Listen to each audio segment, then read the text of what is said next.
All right, good afternoon. How we doing? Still awake? That's a plus. I know it's late the first day, but the real partying hasn't really started yet, so hopefully you're still here with me on this. So I'm going to talk today a little bit about the history of the FUD that we now deal with and kind of how we got here. So this is going to be our agenda. I'm going to go over, I'll talk very briefly about me. Then we're going to talk about the idea of fear and loathing and the cost that fear generates as a result. And then we'll go into the history. How did we get here? Because those of you who've been here more than 5 minutes know that, you know, we've kind of developed a shit show, right? In terms of all the marketing that gets thrown at us and the blinky boxes. We'll talk about the consequences of that fear.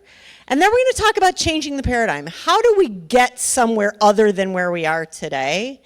And I'm going to advocate to all of you that that's the direction we really want to take. So how we're going to move forward, and I'll leave you with some final thoughts. So here's a little bit about me. I go by Cathy or investigator chick. I work at the University of Buffalo. I've been there over 25 years. I started in support a bazillion years ago, and I'm involved with a lot of things. I volunteer for a bunch of conferences. I run BSides Rochester, but odds are good if you're in the Midwest or you come out to like DEF CON or something, you're probably going to see me somewhere. And most importantly, I love sloths. So we have Flash up here. He's the sloth at the Buffalo Zoo that I often send money to support. All right, so let's get into this whole idea of fear and loathing.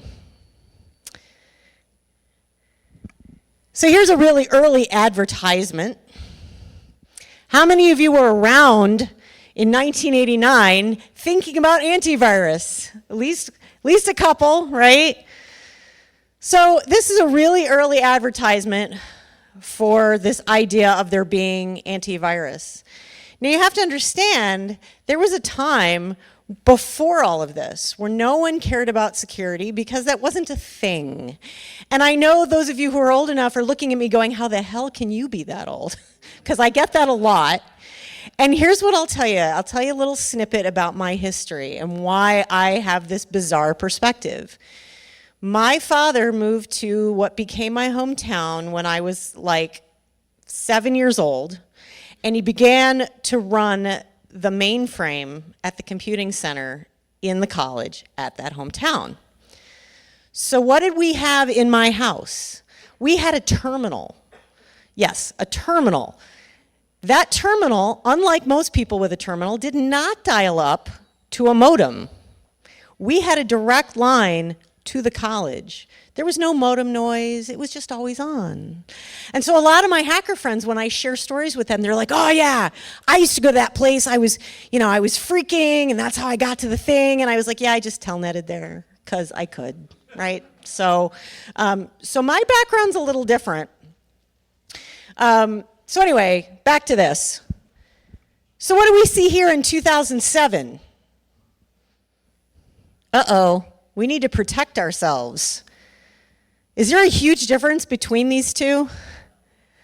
And how old, how many years are between them? A lot. We're still selling the same garbage.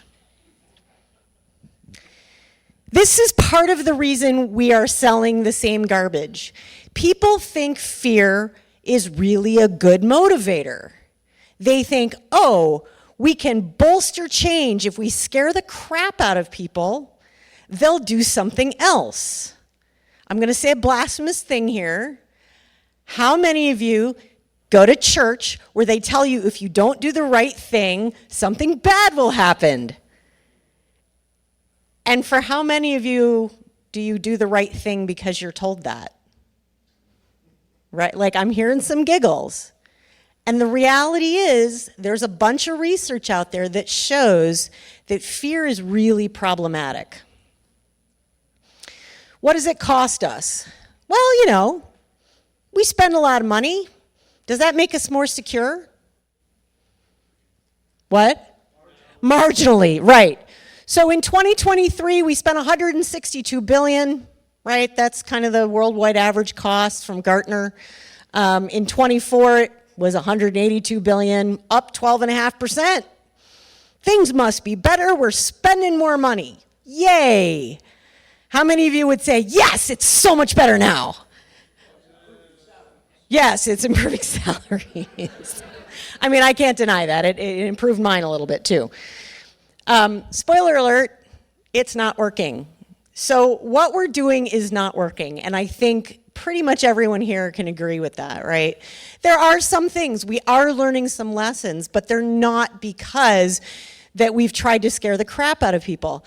I literally had a salesman talk to me years ago. He worked for FireEye. And I wanted to get a FireEye appliance into our environment because I saw the benefit. We did a proof of concept. I could see what it was doing for us. And I thought this would be fabulous. So you know what he did? He called up my CIO and he made an appointment to sit down and talk to him. What do you think he did? He tried to scare the crap out of my CIO. You know what my CIO did? Marched him out of his office and said, we're never doing business with you ever again.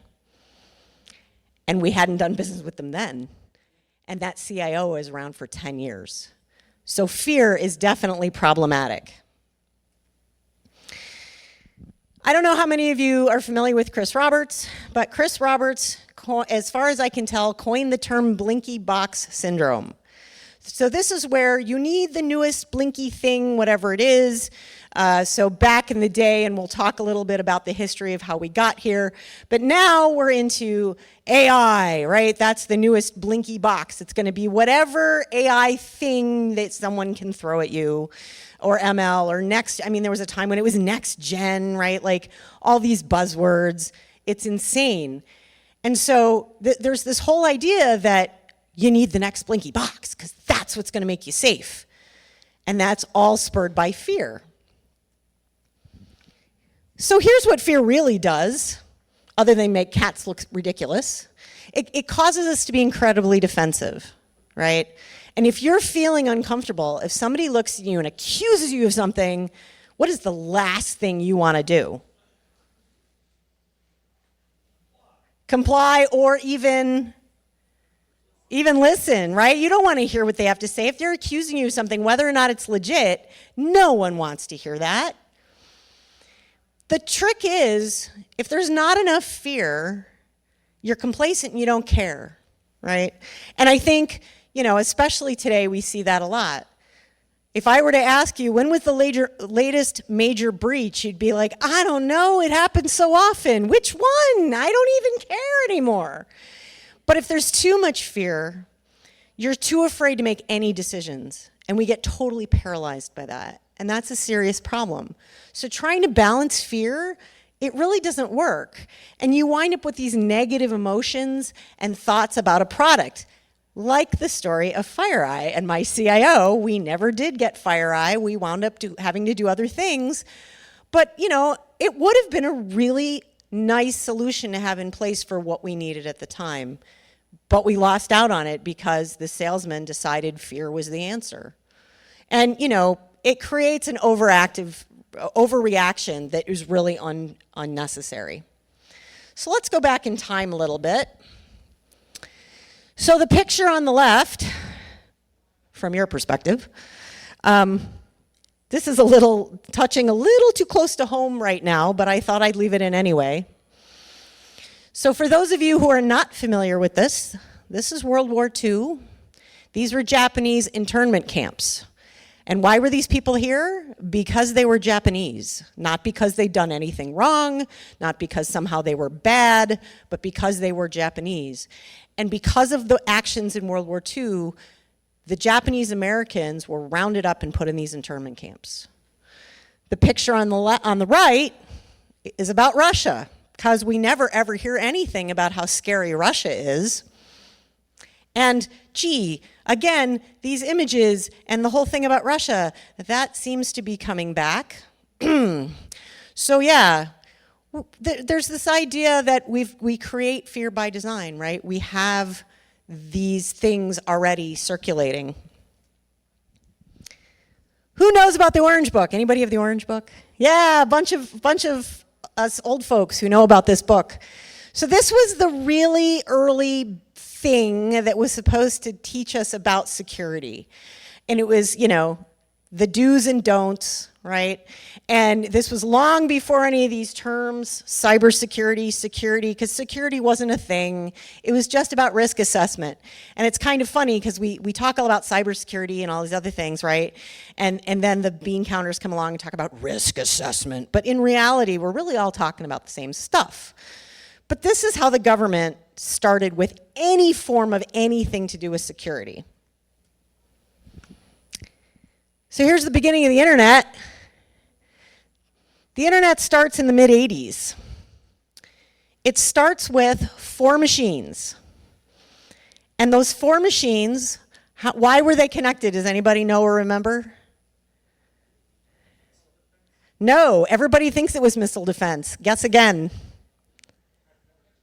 Education. They were 4 academic institutions. And the whole idea was one was a backup for the other. That was it. They would if you read the comments about why people think it was a military thing, if you read between the lines, you'll find that that was the excuse that the government ultimately gave, but that's not actually what happened. So these 4 systems, these 4 schools, develop the first ARPANET. My first experience with that line that I told you about, that was BitNet. And BitNet was, depending on who you ask, because it's their network or because it's Time Network. And it connected the State University of New York schools. It connected the City University of New York and Yale initially in '81, and then other SUNYs followed. And it used IBM internal internet protocols. I mean, this is really old stuff. And you started, you know, then you have the corporate computer boom, right? People start buying their own machines and companies are using the internet. And then we move to these early developments. So we have the very first virus. And the very first virus is this virus called Brain. And what did Brain do? Well, it didn't do a whole lot. And John McAfee decided he was going to help fix this problem. And whether you liked him or hated him, his early start was in fact trying to be kind of a good guy, and he offered up a way you could get rid of this virus. And what was really funny about it is that it was really this idea of copyright infringement. It had nothing to do with real viruses as we kind of think of them today. By the late 80s, so this is not a huge stretch, from 86 to the late 80s, Symantec and Sophos come into being. By 89, we had more antivirus vendors than there were actual viri. Think about that for a minute. That's crazy. So are you starting to see just the very beginnings of this? The government loses their minds. And they're like, oh my God, we're all going to die. We're going to have our systems infected. It's a potentially devastating weapon. This was in a news article that was in the Toronto Globe and Mail. And then there was another article that had a high technology equivalent of germ warfare. Smell any fear there, anybody? We're, you know, that's not a thing. Excuse me. In '88, the Morris worm hits. And this is the one that I think the bulk of folks in this room might have heard of, because we teach this in schools and we teach this in various programs. SANS talks about it. And it crashes a number of computers around the world. And as a result, the first CERT at Carnegie Mellon gets started, which is pretty crazy, which is a computer emergency response team. So that's a big deal, right? So you can kind of see how this is starting to evolve. So because we're terrified now of some sort of external attack, we're starting to spend money, and we're starting to spend a fair amount of it. So by 1990, we're at $1.5 billion worldwide.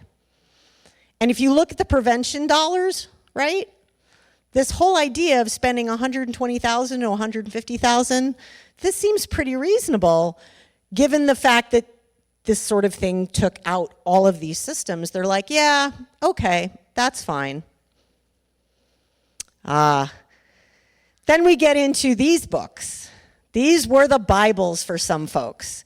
The very early books about internet security. Because at the time, we're still talking about machines that aren't doing a whole lot. They're not on all the time, right? And we have this idea of a firewall. What a cool thing. Why does the firewall come along? Well, we're going to see that in a minute. But what happens in 1995 that changes everything? Anybody guess? Before AOL. Predates AOL. I'm sorry, 93. Mosaic. So now you have the first web browser, because what were people doing on the internet, because it wasn't really an internet, before this? They were doing telnet, they were doing text-based, games, BBSs, right. There was no, like, you click things and pictures come up, unless it was ASCII art. That's all you were seeing. There was no web. Well, when this launches, the whole world changes. And people start to want to be on the internet and doing the things. Now they try to appeal to our emotional side. After all, virus protection is a matter of trust. Okay, so you can see, like, this ad, we're just moving forward into this fear. And then we get into blinky boxes. How do we get there? Here are the blinky box beginnings. So in 1990, you have the first commercially available firewalls. It was this DEC seal that was developed by this guy named Marcus Runham. And it was a security gateway. It was the thing that protected you from the outside world so that when you were on the internet, in theory, you were safe. And as companies were getting on the internet now, truly on the internet, it was decided there needed to be this protection because we had seen all of these problems. It was considered virtually fail-safe protection. Okay, so when I hear virtually fail-safe protection, I think of two things. One is the Titanic, which was unsinkable. And the other thing I think of is the Iroquois Theater fire. The Iroquois Theater fire was a theater in Chicago. It was deemed fireproof. And I just did a talk about this whole idea of security, being secure, and this whole idea of fireproof, and the fact that they're sort of misnomers because there's no such thing. So in 1995, Mitnick decides he's going to hack the San Diego Supercomputing Center. He does a spoof, and he gets through the firewall. We had AV, then we needed firewalls. Now someone's gotten past the firewall. You kind of see where this is going. So what about today? We have more money, we're spending lots more money, we're buying more things. Now we have next-gen firewalls. We have IDS and IPS and next-gen all the things. And we have AI protecting our backside. What do you think? How are we doing? Yeah, nah. We're still having a disaster. These are the last numbers that I pulled from the ITRC. This is talking about a variety of different things like the compromises of 2024, the attack vectors. Like, this just shows you everything's still on fire.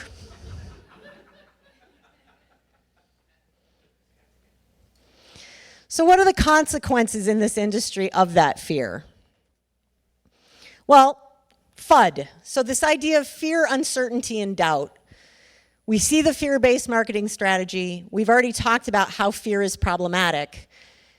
What you see as a result is not only these emotional appeals, but that we see misinformation. So long before what we have seen in the media recently as misinformation or disinformation campaigns, we were seeing in this particular space. And it's, the one company saying something bad about the other company's product to keep you from, potentially buying it. So one of the stories, excuse me, that I like to share, if you're not familiar with it, there was a man named Gene Amdahl, and he had a great idea for a computer. And then there was the giant IBM. You would think, oh, he's never going to win against them. But here's the thing. The reason, in fact, why IBM got anywhere wasn't because his product was inferior, but because they spewed FUD. Amdahl's product didn't have cooling fans. That was the big distinction. And because of that, it was cheaper. But guess what? It didn't need cooling fans. It didn't need them because of the design.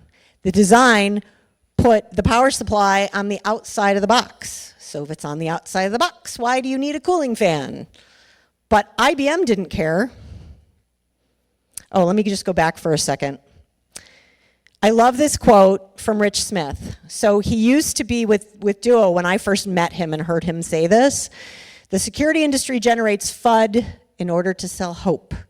And I think that's true. He's now apparently with a company named Crash Override. But anyway, this is the kind of thing we would see about competitors, right? I'll stick with EMC because they showed that if I move from X to Y, bad things will happen.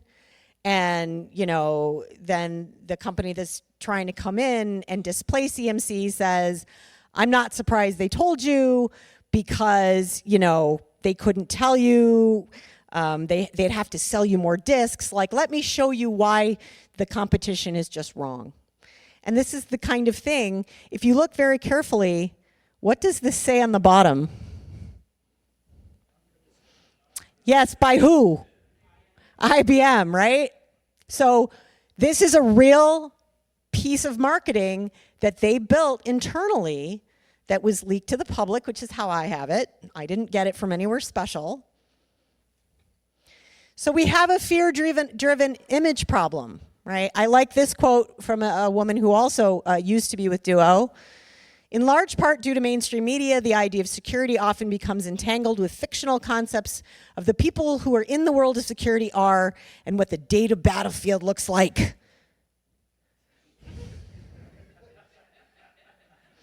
Because we never see an image like that at all anymore. But the reality is we fear what we don't understand. So someone who has malicious intent is not a hacker. So I am standing here proudly wearing my hacker sweatshirt. I am sure for many of you in the room, this is old hat. I don't need to tell you this. For those of you who are new to this concept, hackers are folks who think outside the box. They're the people who understand how things really work, not just how they're intended to work. This is not a bad thing. And the origins of the term hacker are not in a bad place. They came from a railroad club, folks, at MIT. Like, come on. But unfortunately, there are folks who don't believe that. So we see fear in the development world, too. How many devs do I have? At least a few, okay? So my husband is a developer, and when I built this deck, I sat down with him. Now, I'll tell you what's kind of cool. He comes to, not this one, but he comes to security conferences with me. Years ago, I took him to DerbyCon, and he was hooked. Now, mostly he goes to GERCon with me, and he helps. I run BSides Rochester. He helps with that. But the point is, I sat down with him, and I said, how does fear impact how you do what you do for your job?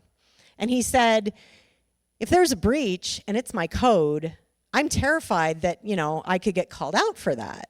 So it's not just those of us who are doing either support or security, it's the developers as well. There's a huge demand on time. So, if you have a bunch of code and you need to get it out the door quickly, they're going to terrify you into getting it done and getting it done right away, or you could lose your job. In a lot of computer science programs, and I have several friends who teach in that space, and I work for a university, and I can tell you, by and large, it is not the focus in most CS programs. It is the anomaly. That should scare the living crap out of you, speaking of fear. If our devs are not learning security when they're learning how to code, whether it's on their own or otherwise, where are they learning it? They're not, and that's a problem, right? And to do secure code review does take time, but the flip side is much worse. So here's a weird idea. So let's turn this idea on its head. So consistency is a flaw. We are very consistent in our business practices by and large. That is a thing. The problem is we are so consistent that it winds up being bad news for us. We are doing security as an afterthought. We're buying our blinky boxes. We're saying, what's the next greatest, best thing we can put in place? I've spent the last few years saying, we have plenty of blinky boxes. Let's get the most we can out of them instead of spending more money. And that is a weird concept to some folks. Let's work, despite the users, against the users, like this is the theme that I see over and over and over again in my space. A lot of what I wind up, and I do a lot of different things. My specialty is DFIR. But I still work with a lot of folks in my environment who are not security people. They're not IT people. They're trying to get a business process done. And they're asking me, how do I do this, thankfully? And I say, or they're saying, I want to do X. And I say, well, let's look at how we can do this safely. So instead of being the office of no, I've turned our office into, okay, let's figure out how we can do that together. And that has allowed more people to come to us instead of us being against them. And we've already talked about the training. If the definition of insanity is doing things over and over the same way and expecting somehow a different result, then it seems that doing security with all this fear is not a practical way of doing things. So let's think for a minute about this Yoda idea, right? If fear is the path to the dark side and leads to anger, and anger leads to hate, and hate leads to suffering, why would we want to go down the dark side? Okay? Once we fear, it's going to lead you down that path. So even with the marketing and the stuff, I've talked to other colleagues who try to scare their users into doing the right thing. It's not effective. Everyone hates us as a result, right? Yay. So this is from an older report that I found. This is how security teams are often seen. We're doom mongers. We are a necessary evil. And we are policemen.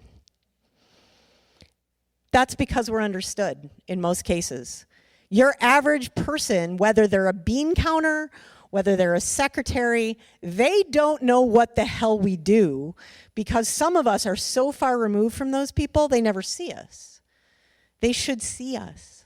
One of the reasons why I believe that I've been fairly successful where I am, I started in a support role. I let folks know they could rely on me. When I eventually moved into security, they knew they could call me because they weren't afraid to call me. So they would have an oops moment and they would do something wrong or they would not be sure. And they'd pick up the phone and they'd send me an email and they'd say, I know I can ask you because you won't bite my head off. What do I do now? If we embrace that, we can use that to our advantage. So this is, kind of the same, along those same lines. People think we're all about keeping the lights on, which to a certain degree we are. So let me ask you this. What is the purpose of security?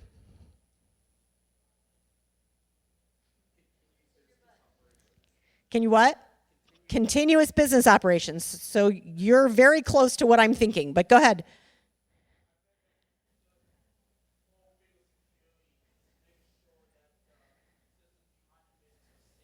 Yep, the systems behind the business are safe.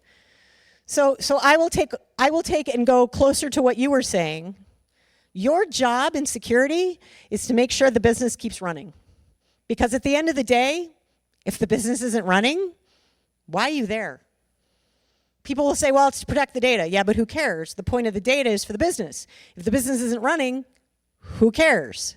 So remember that part of your job, whether you want to think about this piece or not in security, is in fact to keep the business running. You need to understand your business. And the way I got to know my business was to get to know the people, get to understand the processes, and inject myself in kind and gentle ways so that I could be part of that, and when business decisions are getting made, people will call me. So I love this definition, though.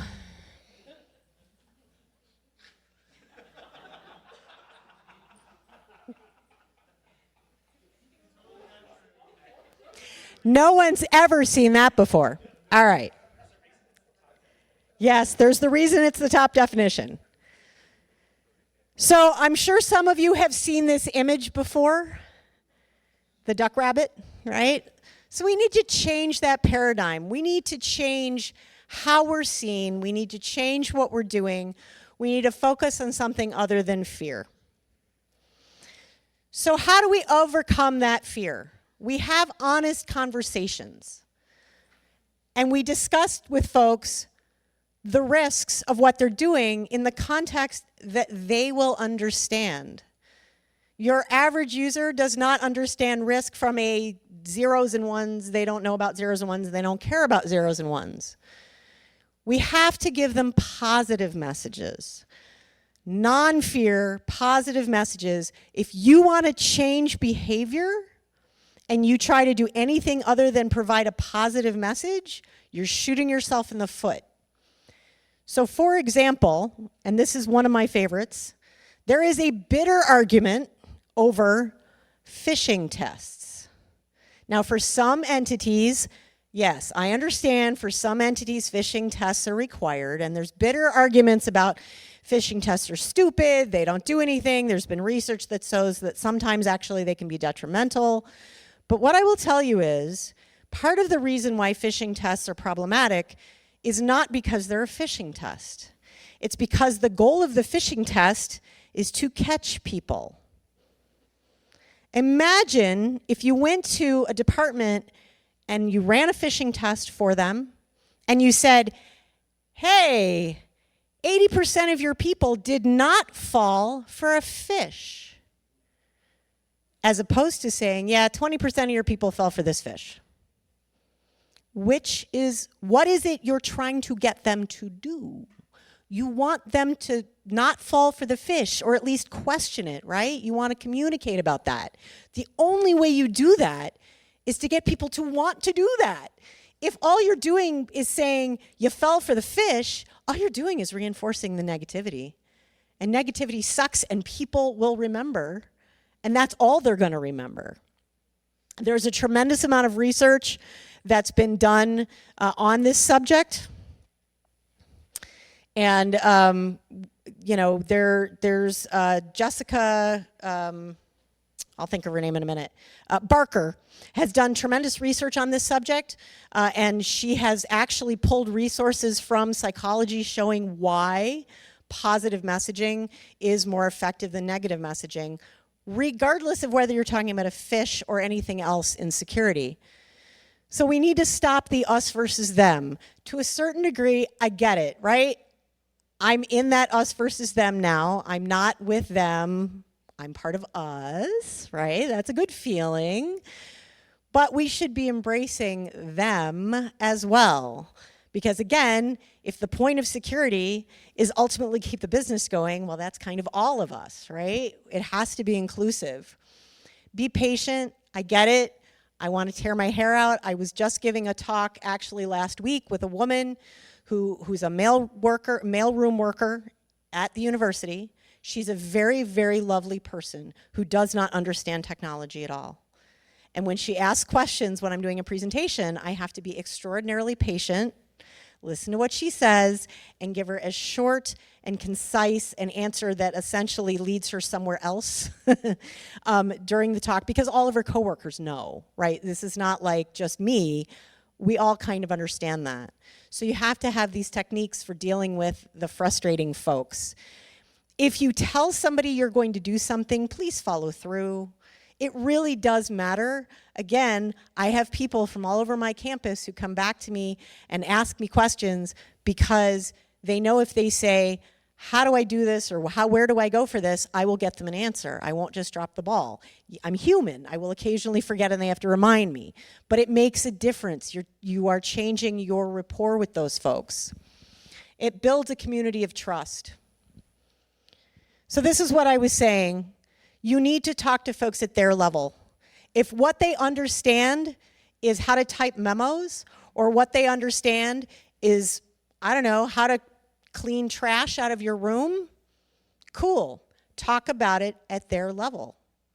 That doesn't mean talking down. It just means trying to find some common ground, wherever that is. Maybe there's a TV show that you've watched that they've watched, right? And maybe there's some place there you can go with it. But either way, it's very effective by comparison. Don't do this. It's real easy to scream at people when you don't like what they've done, but it's not effective. But that doesn't mean we don't want folks to be skeptical. When I respond to anybody who sends email to our abuse queue, I always start with, thank you for being skeptical and suspicious. Whether or not what they have sent is, it could be legitimate, it could be something really bad, they might have fallen for something where money is involved, it could be terrible. But the fact that they reached out to say, hey, Houston, I think we have a problem, that's worth acknowledging.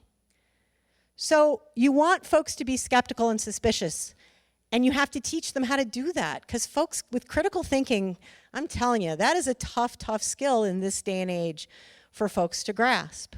So you have to teach them in small ways. You have to teach them to question all the things and play devil's advocate when you can, right? But you need to have that additional evidence before you just blindly accept what folks are telling you. I love this quote. Does anybody know this author? A few folks, right? So this is Sherlock Holmes. So in the land of Sherlock, we have Sherlock and we have who else? Dr. Watson. So in a scandal in Bohemia, they have a conversation. They have a conversation on the difference between seeing and observing. So this is how it goes. When I hear you give your reason, I remarked, the thing always appears to me to be so ridiculously simple that I could easily do it myself, though at each successive instance of your reasoning, I am baffled until you explain your process. And yet I believe that my eyes are as good as yours. This is what Watson is saying to Sherlock. Quite so, he answered, lighting a cigarette and throwing himself down in an armchair. You see, but you do not observe. The distinction is clear. For example, you have frequently seen the steps which lead up to the hall to this room. Frequently, Watson says. How often? Well, some hundreds of times. Then how many are there? And of course, Watson does not know. And therein lies the difference between seeing and observing. And we need to teach our folks to observe, not just see. And you also need to make sure you are observing and not just seeing. So question stuff on websites, question the legitimacy of email. One of the things that surprised the heck out of me was the fact that there are a lot of security folks, and I understand this may not be your role, but there are a lot of security folks who do not know how to read an email header. And I literally have a class on, a talk on that, where I've had to teach folks, because this was one of the very early things I did in the security space was, beyond patching and sysadmin-y sorts of stuff, how do I know this email is legitimate? Now, my father taught me how to send email at a command line when I was a little kid, so I understand how this works, but a lot of folks don't. And if you don't know, it's worth finding out. It's a little tiny thing that can be really helpful when you're trying to figure out, is this legitimate? And Microsoft gives you all these tools that don't always show you accurate information. So it's good to be able to read those headers. So if we have this healthy skepticism, we want to be skeptical of those fear-based marketing things. And that includes teaching your upper muckety mucks to be skeptical of that too. And not letting that fear run them out of town. Obviously, we all know the negative hacker image is a bad thing. Share that with your friends and relatives. And I'll tell you, I hate the term advanced persistent threat. How do most advanced persistent threats start? They walk in, but how do they usually come into a typical organization? How do they start? They're what? Credential compromise, but how does that start? Phishing, right? I'm an APT and I started with a phishing message. Yes, you did. And while that's a true statement, I think the media has gone, batshit with the whole, APT thing. So let your management know that yes, legit APTs are a thing that we need to be cognizant of, but that the reality is there's far less of them than there are of attackers who just do stuff, right? We have folks that get in the system and they do stuff and they're bad, but they're not legitimately an APT. So let's get away from that. So where we have to go with this is this idea of nuanced learning. It's very subtle, so we partner with them. We try to find solutions together. And I know this sounds like a little bit of like business buzzword, but it really does matter. Again, language they get. We know all these acronyms. Hell, I don't know some of the acronyms we all use today. I have to look them up, and I've been doing this a long time. They don't know the acronyms. If you walk in and start talking about that stuff, whether it's above you, below you, or next to you, we need to get away from that. Again, the us versus them, and focusing on who didn't click the link, the positive reinforcement is absolutely key. Then you need to go back to basics. Again, the whole point is we're here to keep the business running. So let's know where our sensitive data is. I mean, I think most of us understand, like we need to go back to understanding the stuff we are protecting so that we can keep the business running, right? So go back to those fundamentals in operations. Where is that data? What is it? How do we get there? And removing the easy ways in, that's probably a good thing. RDP, how long has RDP been a problem? Right? I'm hearing, Jesus, yeah, forever, right? What are they using now instead of RDP? Not, well, SSH, yeah, but that's not where I'm going. RDP is a built-in mechanism. TeamViewer, right? So if I can't use built-in RDP, but my company uses something like TeamViewer, and what's another tool that's helpful in the Microsoft ecosystem to be very useful at helping, but it's built in now, it's not RDP. Quick Assist. Yeah, so guess what the bad folks can do with Quick Assist? I have a friend that just did a whole talk about that, and it does not log particularly well. Get that crap off in your network. Get rid of these easy ways in. Know what those easy ways in are. Obviously, standard stuff, log monitoring, fix the, quote, simple things if you can. Don't let the goal of perfection become the enemy of good. I'm sure some of you have heard that, which means you don't have to do all the things, not all at once. One of the things that drives me crazy, how many of you are familiar with canary technology? A few of you. How many of you have heard canaries are awesome, but we're not mature enough yet? Yeah, so I'll just tell you straight up, that's bullshit. Canaries are one of the easiest, most proactive things that you can do, and just stick them in your network and then go back to what you were doing. They're nothing. Canary tokens are free. Just do it. Don't worry about your maturity and you have to do this before you, no. Don't go for perfection. Just get better. So we need to get back to basics in the education space. We need to integrate security into the curriculum. Some places are trying to do that. you know. I'm certainly an advocate for it in my space where I can be. We want developers to be able to evaluate their own designs and communicate security issues. My husband, as I mentioned, is a developer, and he has become a security advocate now in his own space because he spent enough time around all of us to kind of get that that's a necessity. So, in terms of moving forward, change is hard. You've heard this before, right? You come from these conferences and you have all these great ideas and then no one wants to hear them because InfoSec is a disaster. And no one has fixed it. There's not been an aha if we just do this one thing. Well, it's because change is hard. But it starts with each of us in some little way. It's not trivial. We're trying to change people. We're fighting a bias. And that's tough.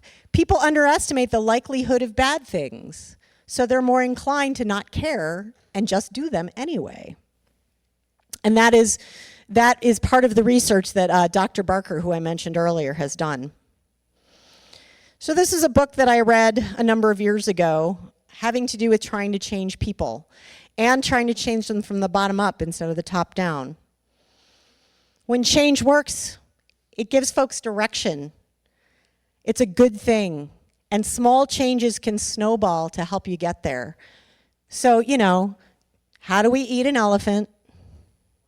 One bite at a time, right?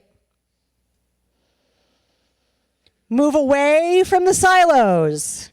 You get a partnership, and you get a partnership, and you get a partnership. No matter what your role is, whether it's, you know, security all the time, every second of the day, you're doing IT in some capacity and security is part of your job, whether you're a developer, it doesn't matter. Partner with the community outside of IT and InfoSec. Become that neighborhood watch. You're already here, so you're partnering with us, and that's awesome. Now take it back and partner with your organizations. And partner with the young folks. How many college folks do I have in this room? Awesome. You are that part of that next generation. And you need to understand that we're here to mentor you, and if you reach out to one of us and we're not helpful, find someone else, because you will get people who'll be like, bah, I don't have time for that. Don't listen, just go find somebody else. And those of you who are my age or older, and FYI, I'm gonna tell you a little secret, I'm 51, okay? So those of you who are my age or older, be here for these folks who are in school, who are trying to learn. They may be changing careers. They're usually eager to learn. So let's show them what we know. How do we handle over that baton? Well, we can partner with them at BSides. Hello, we're here, right? So talk to them, get to know folks. There are also places like Coder Dojo, and there are cyber camps. We used to run one at UB, although I think we finished that out last year. There are projects like Odyssey of the Mind and Hack for Kids, and of course, straight up mentoring. No first? First is, you mean the organization? Or? Oh, yeah, right, yes. Yep. So lots of opportunities, including first. So yes, lots of opportunities, just depends on where you are. So I have a couple final thoughts here. Our number one job in security, and the reason we are hired to help keep the company going, is not to adjudicate, we're there to educate. The more you can educate, even if you don't think that's your job, part of your job, I'm telling you right now, is to educate. And educate folks at home, educate folks in the office, educate folks at your game night, because I know a lot of you do that too, because D&D is awesome. Learn what they know. So this is a very short story. So for a little while, I worked for a company that had a bunch of folks who literally did all kinds of military work. And one of the things that they used to do, well, they still do, I don't work there anymore. They did rocket work, right? So what do these folks know about? Well, they know about physics and they know about rockets, and they don't know a whole lot about PCs. So it was really cool to learn about rocket science from rocket scientists and teach them what I knew about making their jobs better. We can do that. So I love to end with this quote, and I'm also going to show you, I wrote a book called The Active Defender, so for those of you who are in the defense space, the core of the book talks about thinking in defense like somebody who does offensive work, because if you don't do that, then you're missing half the story. But I like to end with this quote, I may not have gone where I intended to go, because as I mentioned, I started out in the support universe, and in fact, before that, my degree was in music industry. But ultimately, I think I wound up exactly where I needed to be. And I will end with this in case anybody is interested. And I think we probably still have a few minutes for questions, yes? No, we're out of time for questions even? Okay, I will be around the whole conference until late Sunday, so feel free to hit me up if you've got any questions. Thank you so much to the conference for having me and for all of you for being here.